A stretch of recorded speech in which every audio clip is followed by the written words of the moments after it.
Bueno, hermano, bendiciones. Vamos a dar inicio a la clase.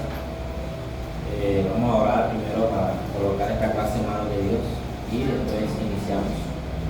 Padre, en el nombre de Jesús te damos gracias, Señor, en esta hermosa tarde, por este momento que nos permites estar aquí, Dios, para aprender de tu palabra. Dios, te pido que nos dé sabiduría, entendimiento, inteligencia, Señor, que nos dé la capacidad, Dios mío, de la retentiva para memorizar todo lo que damos en esta clase, todo lo que el Espíritu Santo nos enseña a través de tu palabra, Dios. Te pido de una manera especial a todos los hermanos también que nos ven a través de estos videos, para, amado, que tu presencia inunde sus corazones, que tu presencia, Dios mío, les toque a través de este mensaje, de esta palabra, Señor, que podamos aprender cada día de ellas. En el nombre de Jesús, amén y amén.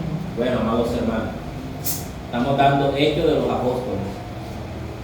Ya dimos el capítulo 1, ahora vamos a proseguir con el siguiente capítulo. Quiero dejarles claro que no todos los capítulos los vamos a ver, los vamos a explicar, sino las partes más importantes.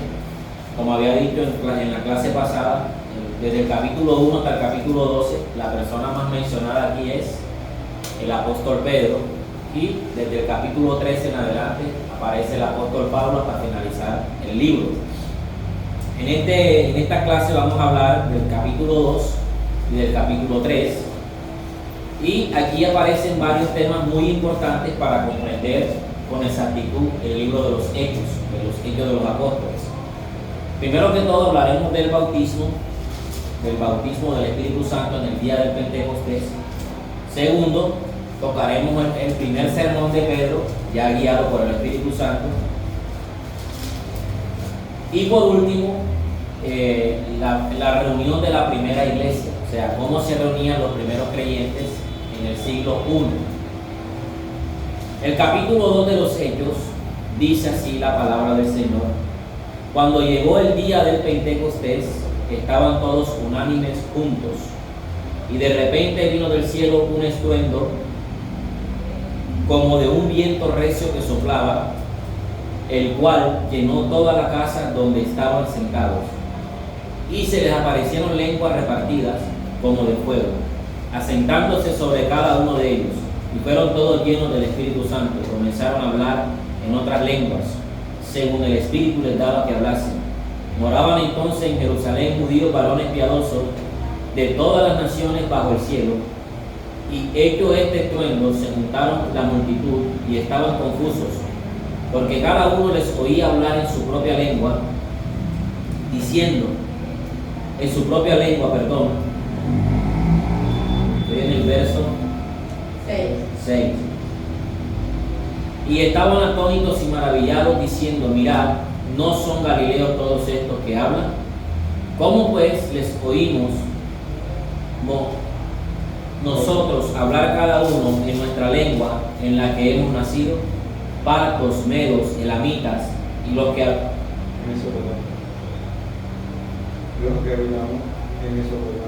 que habitamos en Mesopotamia, en Judea, en Capadocia y en Ponto y en Asia, en Frigia y Panfilia, en Egipto y en las regiones de África más allá de Cirene, y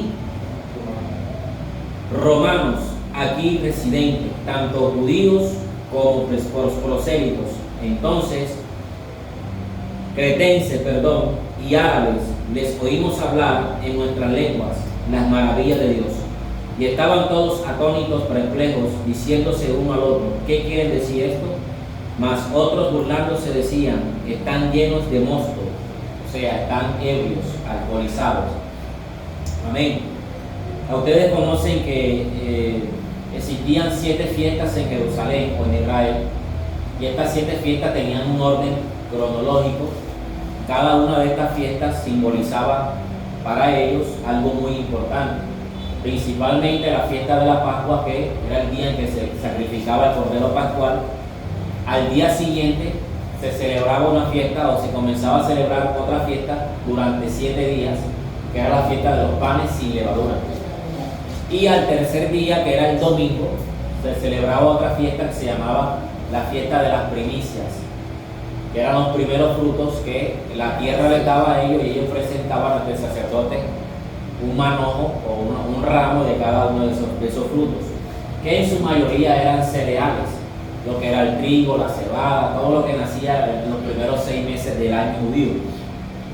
Luego, 50 días después, se celebraba una fiesta que se llamaba el Pentecostés, y esa fiesta era para recordar cómo Dios había sacado de Egipto al pueblo de Israel. Y ese tiempo era tiempo de liberación, era un tiempo de gozo, de alegría, y precisamente ese mismo día en que los judíos de todas las naciones subían a Jerusalén a celebrar la fiesta del Pentecostés.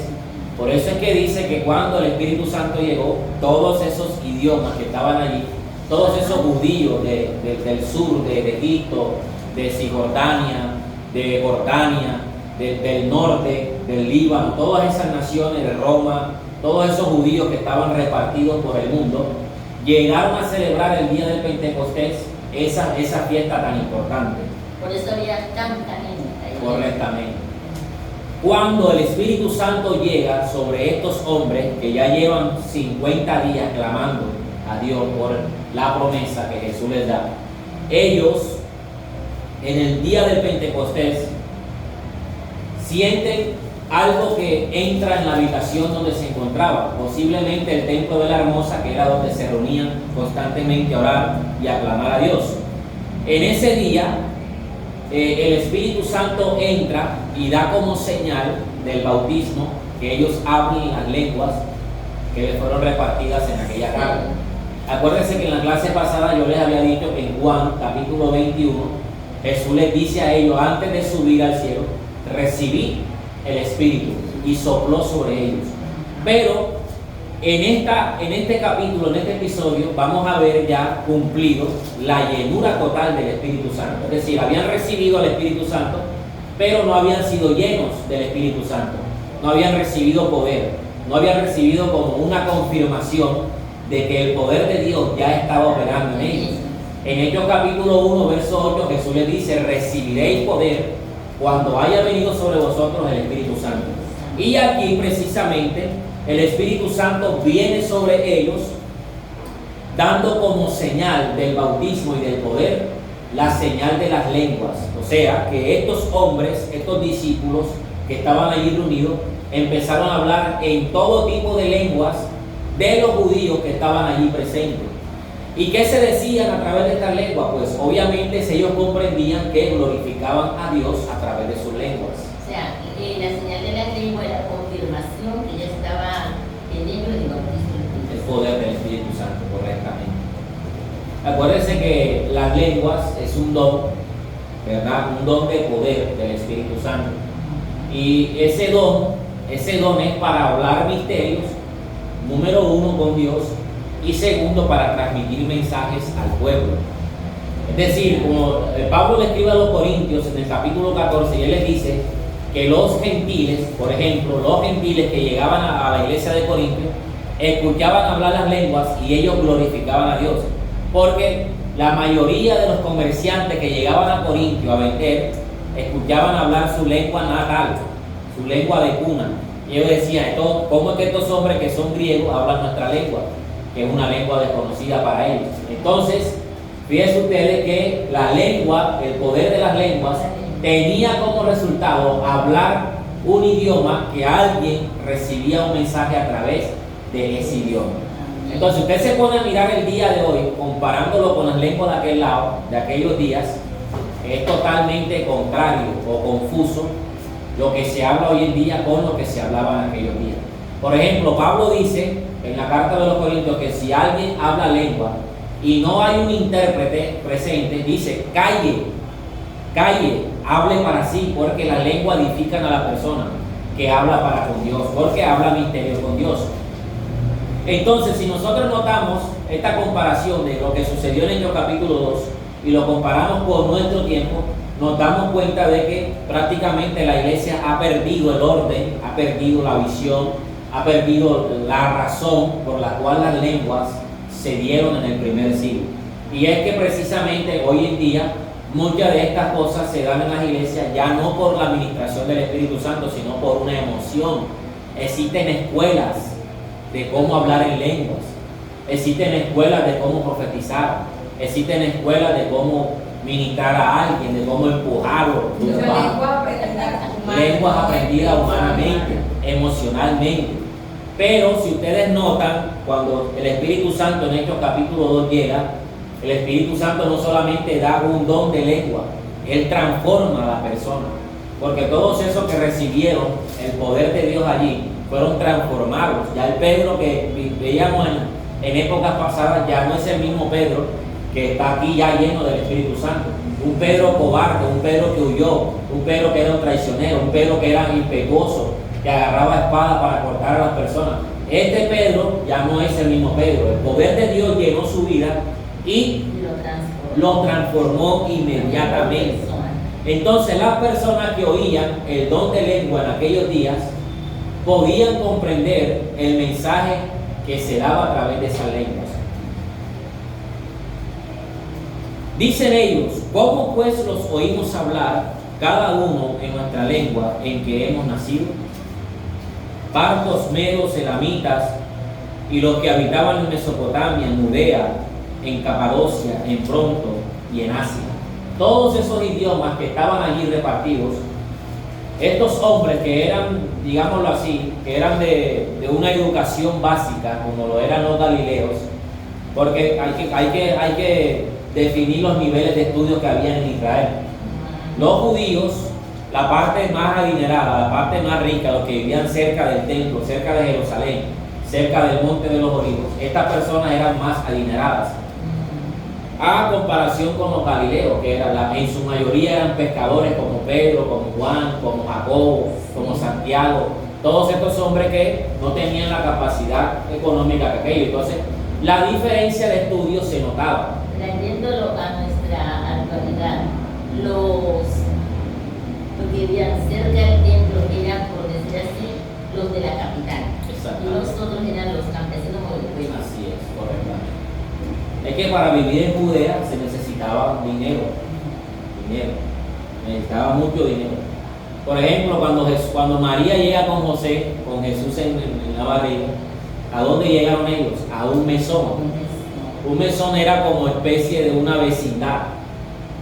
Una vecindad. Usted imagínense una vecindad así redonda, que tiene solamente una puerta, que cuando uno entra se encuentra con una fuente y alrededor estaban las casas.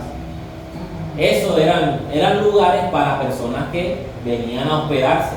Por eso dice que no había cupo, no había espacio en el mesón. No es que no hubiera espacio, lo que pasa es que costaba un dinero hospedarse en estos lugares.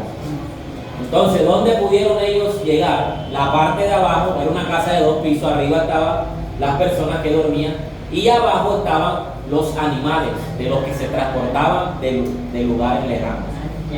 Entonces, la capacidad intelectual, la capacidad de estudio de aquellos días era obvio.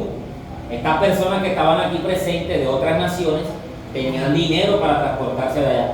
Y ellos decían: ¿cómo es que estos galileos, escuche la referencia, porque llamarle galileo a alguien era llamarle campesino, bruto, cómo este ignorante tiene la capacidad de hablar nuestro idioma?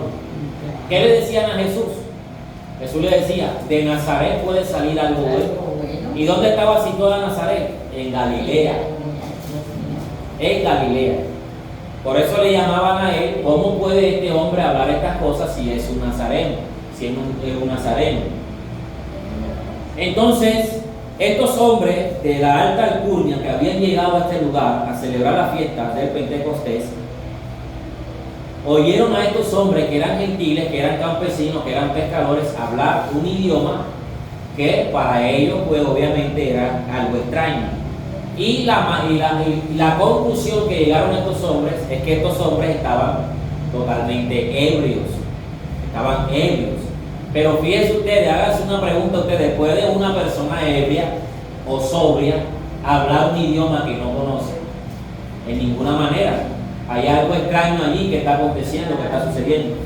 Si un borracho, por mucha barbaridad que hable en su estado de ebriadez, no podrá hablar otro idioma, no lo puede hacer, porque se necesita un conocimiento amplio del idioma.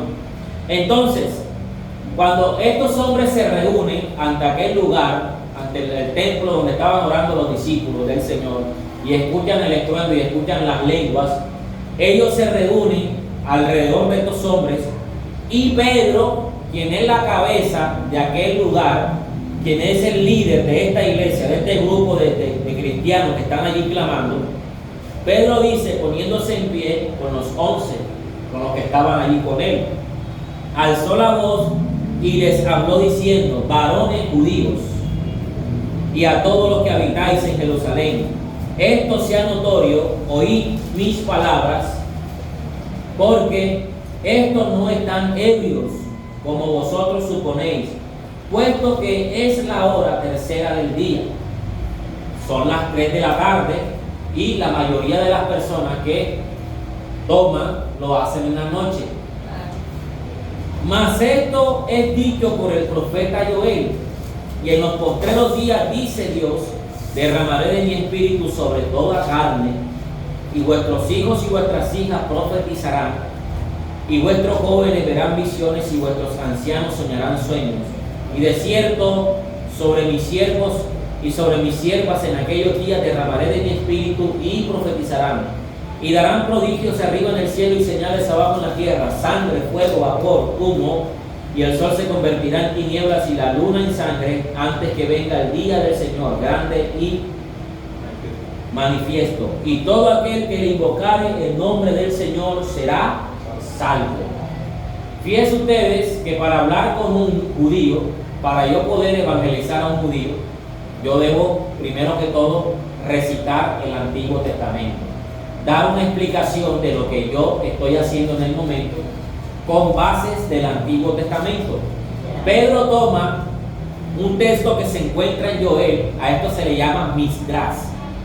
Misdrash es una palabra judía hebrea que quiere decir una enseñanza tomada del Antiguo Testamento para dar una referencia en el Nuevo, para dar una explicación de lo que quiero explicar en ese momento. Dice que Pedro toma el texto de Joel para hablar de la profecía que Joel lanza en el capítulo 2, verso 28 al 32, donde Joel dice que esto estaba escrito, no es que están ebrios, es que estaba escrito en el libro del profeta Joel, que en los postreros tiempos Dios derramaría de su Espíritu Santo. Y ahora, ¿a qué tiempo se refiere Joel? Joel se refiere a tiempos finales, no está haciendo referencia al día del Pentecostés. Mas sin embargo, Pedro toma este texto que no hace parte de lo que está aconteciendo allí para dar una explicación. Por eso se llama Misdrash, es una interpretación que él está dando al texto. No es la interpretación original del texto, pero él está tomando una referencia para dar un ejemplo. Y él dice: está profetizado que en los postreros tiempos yo derramaré de mi Espíritu Santo. Ahora, si usted analiza el texto de Joel, usted se dará cuenta que nadie profetizó, que nadie mostró señales en el cielo, que nadie hizo esta cosa. Mas sin embargo, Pedro toma simplemente un texto de todo lo que él leyó del profeta Joel, dice: y hablarán lenguas, hablarán en nuevas lenguas. Solamente ese texto para darles a entender a ellos que lo que estaba aconteciendo allí no era un resultado de haber tomado licor ni nada, sino un resultado de una profecía que empezaba a cumplirse en el tiempo de la iglesia primitiva. Pedro continúa con su sermón. Escúcheme bien que él está evangelizando a judíos, ¿verdad? Usted, para evangelizar a un judío, tiene que utilizar referencias del Antiguo Testamento, demostrar que lo del Antiguo Testamento se cumple en lo que usted va a hablar. ¿Ok?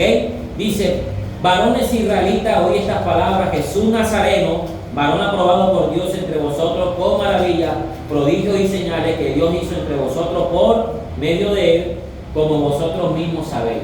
¿Qué les dice aquí otra vez Pedro? Pedro menciona otra vez la palabra Nazareno. En pocas palabras, ese que ustedes decían que es de Nazaret. Ustedes saben dónde se ubicaba Nazaret, en Galilea. Y Galilea se conocía como el territorio de los gentiles, Galilea de los gentiles. ¿Por qué? Porque allí había una ruta que se llamaba la ruta marítima, donde todos los comerciantes llegaban. Y esos comerciantes traían mujeres, prostitutas, drogadictos, alcohólicos. Y ese lugar era un territorio de maldad, de pecado sobreabundante. Allí fue donde Jesús nació y allí fue donde Jesús constituyó su ministerio durante los 3 años y medio. Fíjense ustedes que la mayoría de los milagros en ese territorio, ¿a quién se lo hizo? A un soldado romano, a una mujer sirofenicia y tantas personas que no pertenecían al pueblo de Israel, pero fueron personas que creyeron porque el evangelio comenzaba a expandirse desde ese lugar. Entonces, ¿cómo le llamaban a él? Jesús Galileo, Jesús Nazareno. En pocas palabras, Jesús pecador, Jesús malhechor, Jesús que tú andas con publicanos, con prostitutas, tú te gustas con personas. Porque en esa ciudad había todas las tribus, todos los comerciantes llegaban a ese lugar, a Galileo, donde se comerciaban muchas cosas. Entonces Pedro le dice, Jesús Nazareno, para restregarle en la cara lo que él era. Dice, y entregado por el determinado consejo y anticipado conocimiento de Dios, prendiste y mataste por manos de inicuos, crucificando, al cual Dios levantó suelto los dolores de la muerte, por cuanto era imposible que fuera retenido por ella. Porque David dice de él, escuche esto, ahora Pedro otra vez toma un texto del Antiguo Testamento para hablar de la resurrección. Fíjense ustedes lo que está haciendo Pedro, está evangelizando a judíos, y a un judío no se le evangeliza con cualquier cosita. Se le evangeliza citando el Antiguo Testamento, porque esas son las leyes que ellos manejan. Cuando ellos dicen, la ley de Moisés dice, y Jesús les decía, oíste que fue dicho, pero yo os digo. Eso es refutar con fundamento lo que ellos creían a lo que Jesús estaba revelando en ese momento. Pedro toma otra vez otro texto de los Salmos, el Salmo capítulo 16, donde David dice, veía al Señor siempre delante de mí, porque está a mi diestra y no seré conmovido, por lo cual mi corazón se alegró y se gozó mi lengua, y aún mi carne descansará en esperanza, porque no dejarás mi alma en el Hades, ni permitirás que tu santo vea corrupción. Me hiciste conocer los caminos de la vida, me llenarás de gozo con tu presencia. ¿Está viendo usted eso? Está citando el Salmo 16, donde David dice que no permitirá que tu santo vea corrupción. Ahora, ¿David vio corrupción? Claro que sí, porque murió y nunca más se levantó de la tumba. Pero David está hablando proféticamente del Mesías, quien no vio corrupción en el infierno. Su cuerpo no se descompuso como los otros cuerpos. Su cuerpo descendió a la parte más baja del infierno, tomó cautiva la cautividad y subió a los cielos. Y dice David que él se gozó porque veía siempre al Señor delante de él. Fíjense ustedes que él está utilizando otra vez un texto del Antiguo Testamento. Le dice el verso 29, varones hermanos, se os puede decir libremente del patriarca David que murió, fue sepultado, mira lo que confirma Pedro, y su sepulcro está con nosotros hasta el día de hoy. David, quien dijo esta profecía, que dijo que no vería corrupción en la tumba, Pedro le está diciendo, ¿acaso David no vio corrupción en la tumba? Su tumba está hasta el día de hoy con nosotros. Mas sin embargo, dice Pedro, pero siendo profeta y sabiendo que con juramento Dios le había jurado de su descendencia en cuanto a la carne, levantaría al Cristo para que se sentase en su trono.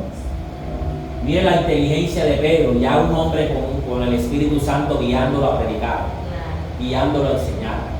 ¿Qué estaba haciendo la multitud en aquel momento de esos judíos? Estaban atónitos, estaban sorprendidos que un hombre sin letra, que un hombre sin estudios profundos, que un hombre sin el conocimiento adecuado para ser un rabino, estaba disertando un mensaje poderoso que los estaba en ese momento tocando sus fibras.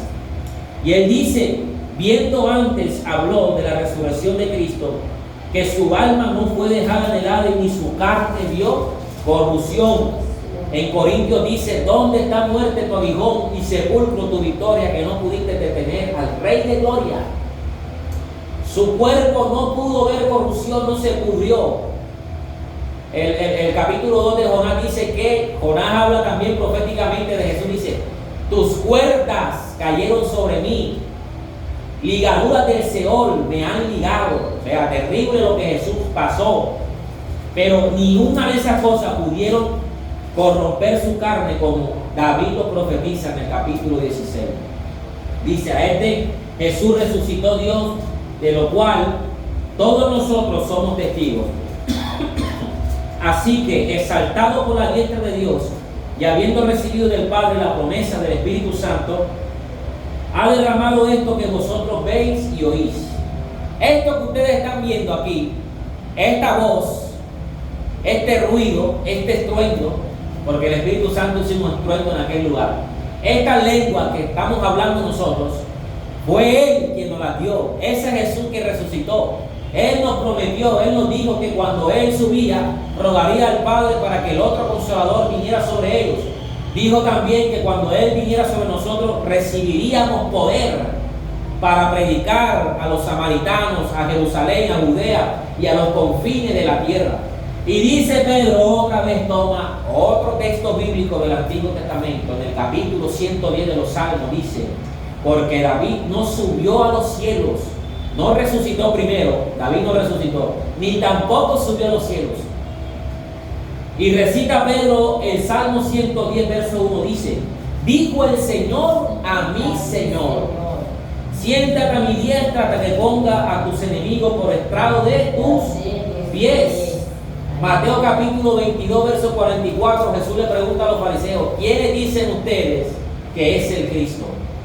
Y los fariseos dicen: aquí decimos que es Elías, y otros dicen que es hijo de David. Entonces Jesús le dice: ¿cómo David en el Espíritu le llama Señor y ustedes dicen que es hijo de David? Lea el capítulo 22 de Mateo, verso 44, para que ustedes lo comprendan. Desde el verso 43, 42. 22, 42 hasta el 44. ¿Qué dice? Diciendo: ¿qué pensáis del Cristo? ¿De quién es hijo? Le dijeron: de David. Él les dijo: pues, como David en el Espíritu le llama Señor, diciendo: dijo el Señor a mi Señor, siéntate a mi derecha hasta que ponga tus enemigos por estrado de tus pies. Entonces, si David le llama Señor, ¿cómo es que es su hijo? Mire la inteligencia del Señor también para hablar. Pedro dice que David no resucitó primero, y segundo, que David no subió al cielo, porque quien subió fue el Hijo de Dios, que está sentado a la diestra. Siempre la referencia bíblica habla de la diestra del Señor, alguien que está a la diestra de Dios. Pedro toma otra vez otro texto bíblico para explicar que Jesús subió a los cielos y que dio promesa de que cuando Él subía, el Espíritu Santo descendería.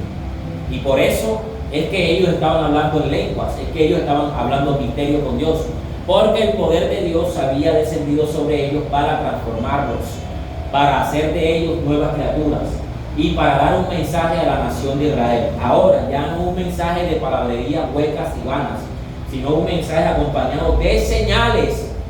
El capítulo 1 de los Corintios dice, Pablo dice que los judíos piden señal y los griegos piden sabiduría, mas yo he venido a vosotros con poder de Dios y no con palabrerías vanas. Amén. Dice: sepa pues ciertísimamente de la casa de Israel que a este Jesús a quien vosotros crucificaste, Dios le ha hecho Señor y Cristo, Mesías. Al oír esto se compungieron de corazón, fueron tocados, fueron estremecidos, la fibra más profunda de su ser se quebrantaron. Estos hombres pudieron comprender. Fíjense ustedes que es muy diferente un mensaje lleno de elocuencia a un mensaje lleno del Espíritu Santo. Usted puede predicar muy bien, llevar un mensaje, pero si no hay Espíritu Santo ahí por medio, no pasa nada. Estos hombres se compungieron y dijeron: Pedro y a los apóstoles, varones hermanos, ¿qué haremos? Pedro les dijo: arrepentíos, bautícese cada uno en el nombre de Jesucristo para perdón de los pecados y recibiréis el don del Espíritu Santo. Amén. Él les dice: arrepentidos primeramente, arrepiéntanse de sus pecados, arrepiéntanse de haber asesinado al maestro. Después les dice: bautícese cada uno, busquen al Señor, bautícese cada uno en el nombre de Jesucristo y recibiréis perdón de pecados y recibiréis luego de esto el don del Espíritu Santo. Amén. Porque para vosotros es la promesa, y para vuestros hijos y para todos los que están lejos, para cuanto el Señor nuestro Dios llamare. Y con otras muchas palabras testificaba y les exhortaba diciendo: sed salvos de esta perversa generación. Así que los que recibían su palabra fueron bautizados, y se añadieron aquel día como 3,000 personas, y perseveraban en la doctrina de los apóstoles, en la comunión los unos con los otros, en el partimiento del pan y en las oraciones. Fíjense ustedes en qué perseveraban. Perseveraban en la doctrina de quienes. Amén. En la comunión los unos con los otros, es decir, se mantenían unidos. Y tercero, en el partimiento del pan. Y cuarto, en las oraciones. Amén. Ahora el verso 43 dice: y sobrevino un temor a toda persona, y muchos se maravillaban, y muchas maravillas y señales eran hechas por los apóstoles. Todos los que habían creído estaban juntos y tenían en común todas las cosas. ¿Y qué hacían ellos? Vendían sus propiedades y sus bienes y los repartían a todos según la necesidad de cada uno. Y perseverando unánimes cada día en el templo, partiendo el pan en las casas, comían juntos con alegría y sencillez de corazón, alabando a Dios y teniendo favor con todo el pueblo. Y el Señor añadía cada día a las iglesias los que habían de ser salvos. ¿Puede usted comparar esa época con esta época, hermano? Se puede decir que la iglesia de hoy actual es parecida a esta. No, ¿verdad? Principalmente porque, hablando de la parte económica, por ejemplo, hoy en día han salido muchos a criticar las ofrendas, el diezmo, todo lo que entra económicamente a las iglesias, ¿verdad? Para muchos ya es difícil, y posiblemente aquí en el Nuevo Testamento no hay una referencia que avale el diezmo, porque principalmente fue dado por Abraham una sola vez, fue dado por Jacob por promesa que él le hizo a Dios, y después fue establecido en la ley como una regla, como un mandamiento que no podía ser quebrantado.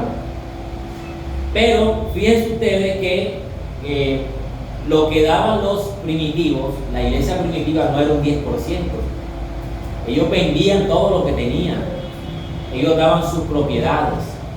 ¿Por qué? Porque el sentido común de ellos era pensar de que Cristo venía al día siguiente.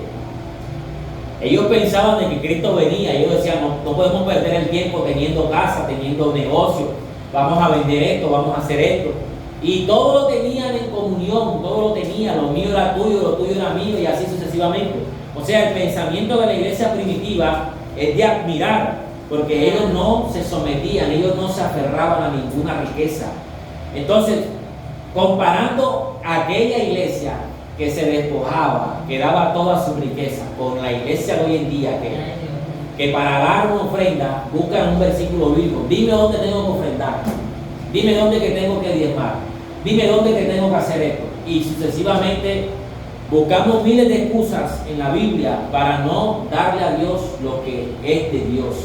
Algunos se apegan a eso de que, o sea, por los testimonios de que hay pastores que salen robando, entonces como que hay como que esa desfalencia. Sí, claro, o sea, que la dificultad es que la misma iglesia ha dado mal testimonio. Y como hay iglesias numerosas, gigantescas, donde entra demasiado dinero, esas son las que más pues critican, porque el pastor tiene un carro, porque el pastor tiene negocio y todas estas cosas. Critican eso, pero uno acá también cae como que... Así es. Porque claro. uno va, no, Porque toca la parte económica, que es la más difícil de comprender en una iglesia. Entonces, todas esas iglesias que son numerosas, que recogen grandes cantidades de dinero, pues obviamente llama la atención a las personas impías. Y el impío lo primero que dice, yo no voy porque me van a quitar la plata. Pero no conocen principalmente cuál es el propósito del dinero en las iglesias. Amén. El capítulo 3 dice: Pedro y Juan subían juntos al templo a la hora novena, la de la oración. Y era traído un hombre cojo de nacimiento, a quien ponían cada día en la puerta del templo, que se llamaba la Hermosa. Amén. Dice, para que pidiese limosnas de los que entraban en el templo. Cuando vio a Pedro y a Juan que iban entrando en el templo, le rogaba que le diesen limosna.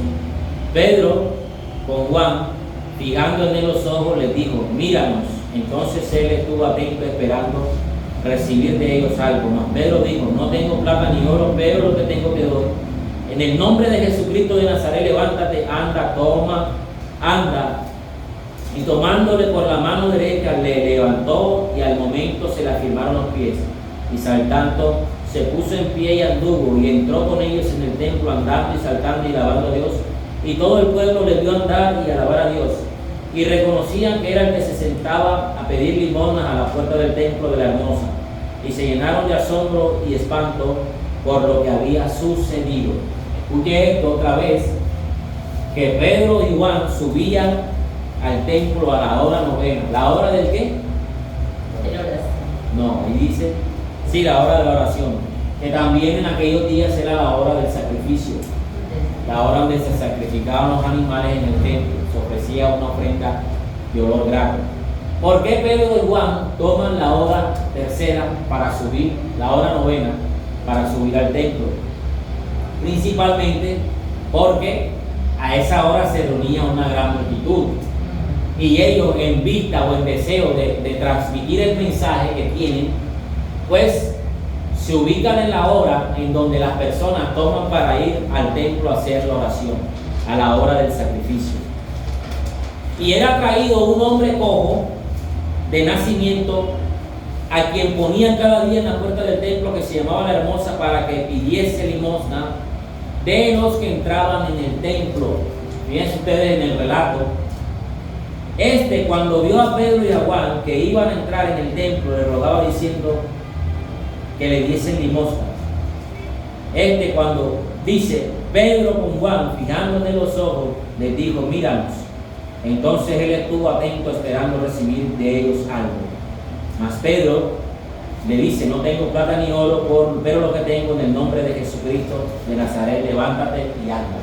Acuérdese que para hablarle a un judío, que tengo que llevar yo una señal. Ellos piden señal y los griegos piden sabiduría. Acuérdese de esto.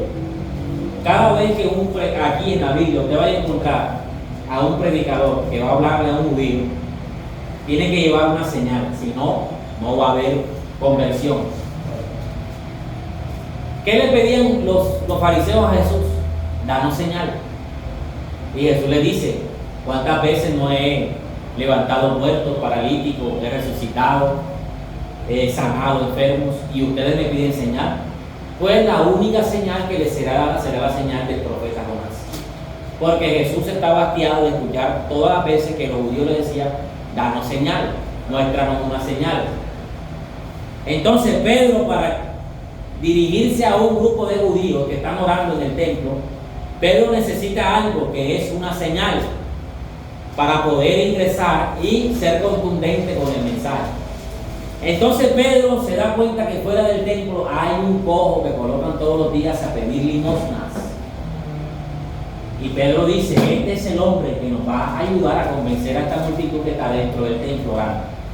Pedro le dice: no tengo plata ni oro, pero lo que tenemos te doy. En el nombre de Jesucristo, levántate. Y saltando, glorificaba a Dios. Y Pedro lo tomó de la mano. Ven, vamos adentro, que esto lo tienen que dar adentro. Entrando al lugar, los que lo reconocían, que era el que se sentaba a pedir limosna a la puerta del templo de la Hermosa, y se llenaron de asombro y espanto por lo que había sucedido. Entonces allí donde Pedro entra, porque la sabiduría que Dios le dio a Pedro fue, ves, con una señal ante los judíos para que los judíos te crean. Por eso les dice, recibiréis poder cuando haya venido sobre vosotros el Espíritu Santo. Y me seréis testigos. Primero, ¿dónde? En Jerusalén. Dice, y teniendo asidos a Pedro y a Juan y al cojo que había sido sanado, todo el templo atónito concurrió a ellos al pórtico que se llamaba de Salomón. Tierra llamada, por favor.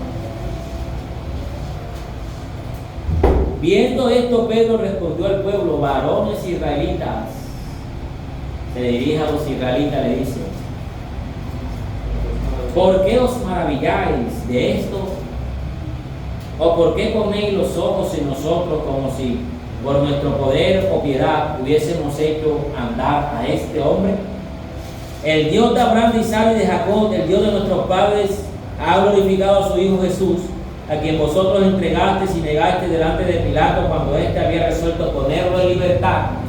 ¿A quién coloca Pedro como testigos o como firma y sello de su inicio del sermón? Dice Abraham, Isaac y Jacob, los patriarcas de la nación de Israel. Es decir, yo voy a hablar, pero primero tengo que mencionar como juramento a los padres de esta nación, Abraham, Isaac y Jacob, a quien Dios prometió en aquellos tiempos que dijo Abraham, en tu simiente serán benditas todas las naciones. Pues dice, el Dios de nuestros padres ha glorificado a su Hijo Jesús, a quien vosotros entregasteis y negasteis delante de Pilato cuando éste había resuelto ponerlo en libertad. Mas vosotros negasteis al santo y al justo.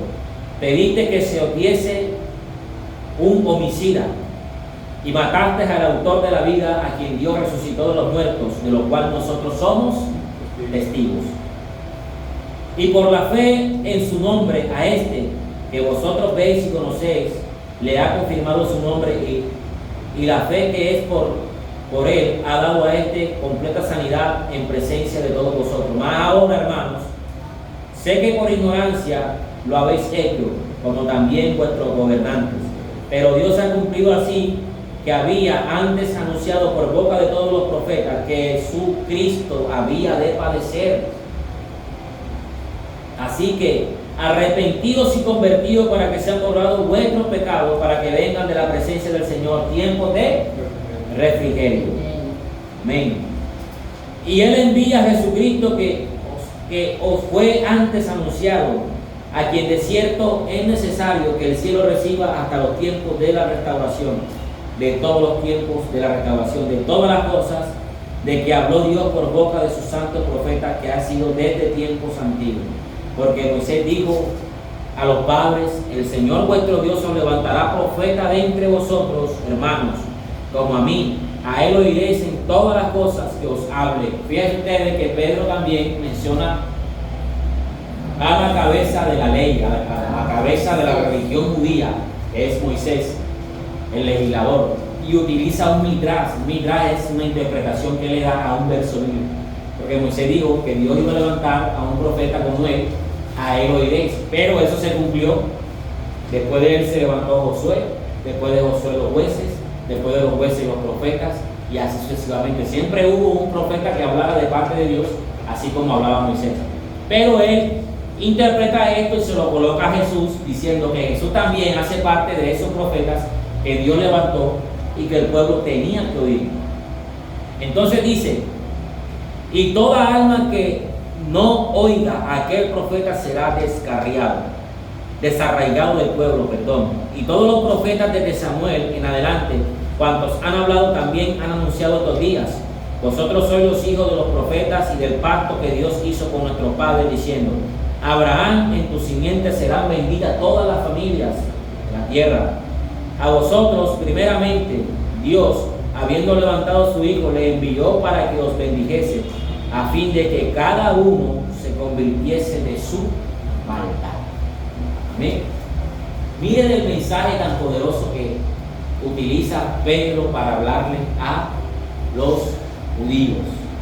El capítulo 4, para terminar con la lectura de este suceso, dice, hablando ellos al pueblo, vinieron sobre ellos los sacerdotes con el jefe de la guardia del templo y los saduceos, resentido de que enseñasen al pueblo y anunciasen en Jesús la resurrección de entre los muertos.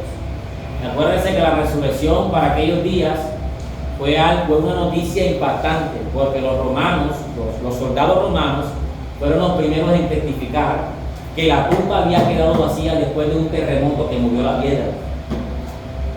Además de eso, muchas personas testificaron de que habían visto ángeles en aquel lugar. O sea, la noticia se regó por todo el pueblo. Los sacerdotes estaban temerosos de que el pueblo se levantara y los apedreara por haber asesinado a ese hombre. Entonces aquí dice, y le sellaron mano y lo pusieron en la cárcel hasta el día siguiente, porque era ya tarde. Pero muchos de los que habían oído la palabra creyeron, y el número de los varones era como 5,000 personas. Así tan poderoso fue el mensaje. Y dice, aconteció que al día siguiente se reunieron en Jerusalén los gobernantes y los ancianos y los escribas, y el sumo sacerdote Anás y Caifás, Juan y Alejandro, todos los que eran de la familia de los sumos sacerdotes, es decir, los altos mandos políticos y religiosos. Acuérdense que los saduceos eran una religión que contenía políticos y contenía sacerdotes del templo. También existían los fariseos, que eran los que manejaban la Torá, las leyes, los que seguían al pueblo el cumplimiento de las leyes. Y poniéndoles en medio les preguntaron, ¿con qué potestad o en qué nombre habéis hecho vosotros esto? Entonces Pedro, lleno del Espíritu Santo, le dijo, gobernantes del pueblo y ancianos de Israel. Otra vez Pedro encamina su mensaje mencionando principalmente a quienes. Ahora dice, puesto que hoy se nos interroga acerca del beneficio hecho a un hombre enfermo, de qué manera éste haya sido sanado. Sea notorio a todos nosotros y a todo el pueblo de Israel que en el nombre de Jesucristo de Nazaret, ¿de dónde? De Nazaret. ¿Jesucristo de dónde? De Nazaret. De Nazaret. Ese que ustedes rechazaron por ser un nazareno, aquí lo menciona. A quien vosotros crucificaste, quien Dios resucitó de los muertos. Por él, este hombre que está en vuestra presencia sano. Este Jesús es la piedra reprobada porque vosotros, dice, por vosotros los edificadores, la cual ha venido a ser cabeza de ángulo, y en ninguno otro hay salvación, porque no hay otro nombre bajo el cielo dado a los hombres en que podamos ser salvos. Entonces, viendo el denuedo de Pedro y de Juan, y sabiendo que eran hombres sin letra y del vulgo, que eran ¿qué?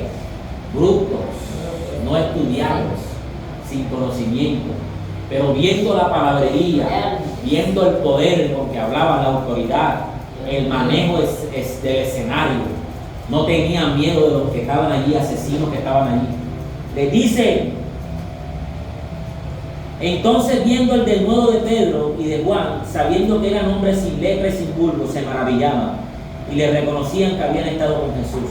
Y viendo al hombre que había sido sanado, que estaba en pie con ellos, no podían decir nada en contra. Entonces los ordenaron que saliesen del concilio y conferenciaban entre sí diciendo, ¿qué haremos con estos hombres? Porque cierta señal manifiesta ha sido hecha por ellos, notoria a todos los que moran en Jerusalén, y no podemos negar que una señal de sanidad ha ocurrido el día de ayer. Amén.